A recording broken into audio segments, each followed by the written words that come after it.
Nonverbal communication can be ranked of equal importance to the words being spoken themselves. If I sat down and maybe sounded a little bored, every word I was saying would be going in one ear and out the other. Nonverbals have evolved throughout numerous cultures and diverse species of animals, ultimately forming a uniform, universal language spanning across the different walks of life.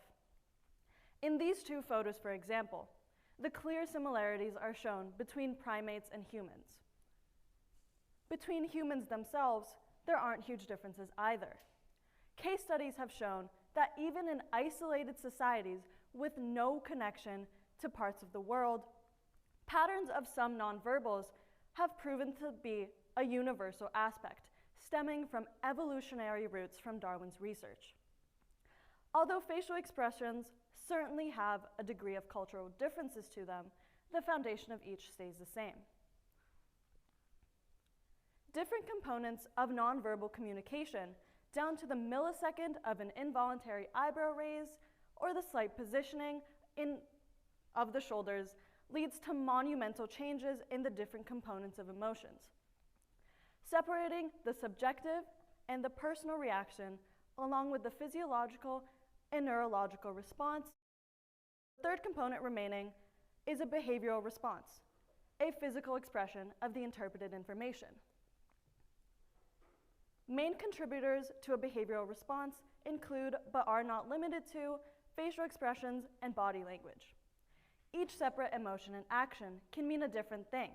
However, there is a baseline that shows that there are clear similarities in what stark differences in information can tell us. The main ones include a person's present thoughts, future plans, past memories, and expectations. But all in all, the internal emotional state of the person receiving the information. Microexpressions are like a brief window to the truth, and a growing phenomenon since Paul Ekman, a contemporary psychologist, co-discovered these in the 1990s. Microexpressions are vastly different compared to the typical macroexpressions, or in other words, just normal facial expressions that match the tone of each conversation. Microexpressions usually only last less than half of a second, making them extremely difficult to detect.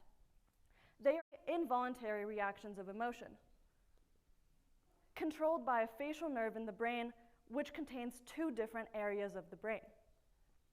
The pons controls voluntary and involuntary facial expression. Renowned scientists Haggard and Isaacs described this process of the brain choosing one's emotions as an emotional tug of war. And in the gray area before the second was over, the brain would have already reacted and let out an initial response of a leakage of emotion.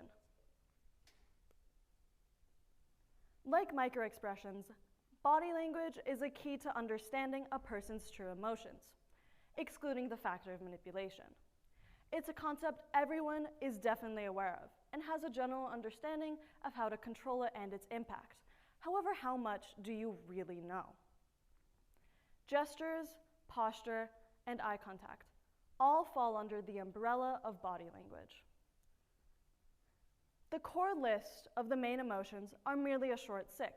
However, some can also categorize contempt as an additional 7th.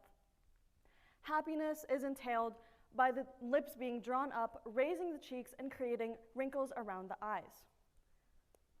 Sadness is the inner corners of the eyebrows being drawn inwards and upwards, drooping eyes, and a downturned and pouted mouth. Anger is lowered eyebrows being drawn together, paired with narrowed eyes and tight lips. Disgust is the lips being pulled up and the nose crinkling. And fear is shown by the upper whites of the eyes when the eyes widen, the mouth stretching open, and the eyebrows being raised, which sounds awfully familiar. Similar to fear, surprise is an open mouth but relaxed lips, and widened eyes not showing the upper whites. And lastly, contempt, defined as moral superiority, is a unique facial expression and is the only one that makes the face asymmetrical, pulling the crooked mouth up and in.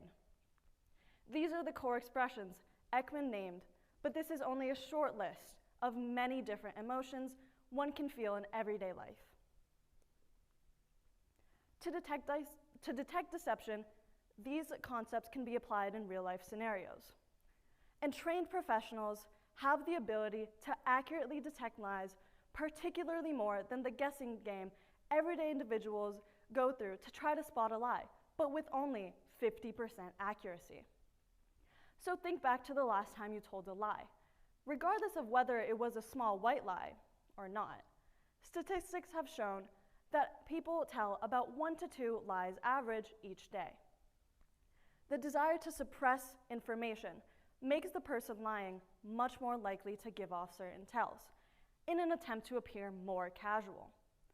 General anxiety about a situation can be characterized as normal fidgeting.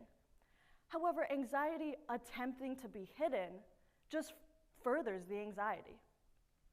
Additionally, feeling hatred for one's own actions or for the situation forcing the person to lie is a normal human reaction triggered by wrongdoing. A short list of tells include excessive eye contact, derived from the accepted stereotype of eyes darting in different directions, failing to meet the other person's gaze. Slight shrugging, which could be seen in the palms slightly facing upward, or a shoulder being raised, or the lips being turned downward. The shrug denotes uncertainty or a lack of confidence in the subject of the conversation, directly seen in the uncertainty of the validity of the information. Additionally, there's acting in discordance to your words, like shaking your head no while speaking in the affirmative. And lastly, there's the concerning flash of duping delight.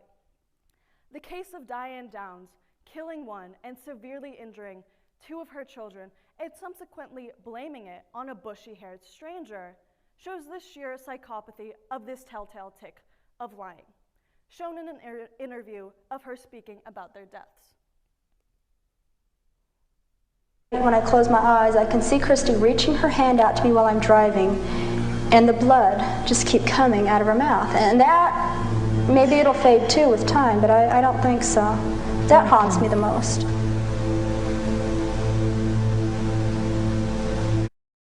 She should be in hysterics, seeing as her children are now dead. But her cold gaze and inhumane smile at the end of the clip are a great example of duping delight. As a result of any success, one would be in joy. So naturally, by getting away with this manipulation, the success flashes a brief smile upon the liar's face for only a moment, as they remember to suppress it with a facade. Nonverbal communication also has the power to influence the thoughts and emotions that we have towards ourselves and those that others have towards us. For example, simply smiling uplifts a person's mood. Strange enough as it sounds, by putting a pen in your mouth, your facial muscles are forced to contort for the pen, and studies have shown that this would actually uplift your mood. Furthermore, body language's many depths and layers, rather than just the typical rendition of good posture boosting confidence, shows the power one can hold with this knowledge. Categorized in 2 major types of body language, it can be shown as open and closed, or positive and negative body language and posture. Openness exerts power, dominance, comfort, intimacy, friendliness, and more.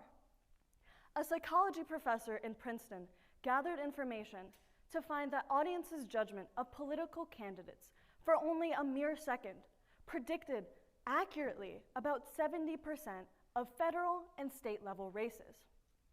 Mastering your image and how you appear to others greatly increases your chances to success, whether it's in a work environment or a social situation.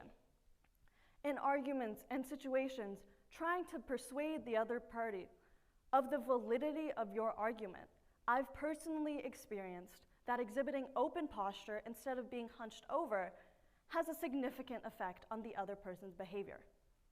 Mirroring is common in body language, leading the other party feeling the need to comply and do the opposite by taking the subordinate position. Closed body posture shows insecurity and doubt, retreating back into yourself, and in a way, repelling the outside world. Typical examples include crossing your arms and legs, clasping your hands in the front of your body, or being hunched over your phone, a key part of the American stance. In uncomfortable situations, the body naturally closes itself off and can exude a negative image upon others around you. As everyone goes through their busy lives, cluttered with work and constantly on the move, a lack of self-reflection plagues our society. Being emotionally aware of each of our interactions and the impact we leave on others enhances our communication and our relationship. The reality of the complexity of each individual's experiences and emotions reminds us to be present and be sensitive of the subtleties in inflection of tone, attentiveness through body language, and above all, trying to truly understand one another. In our world, kindness is key, and if everyone can try to be mindful of the impact we can all have on others through our nonverbals, and the impact of a more positive lifestyle on ourselves, slowly but surely, improvements can be seen. Thank you.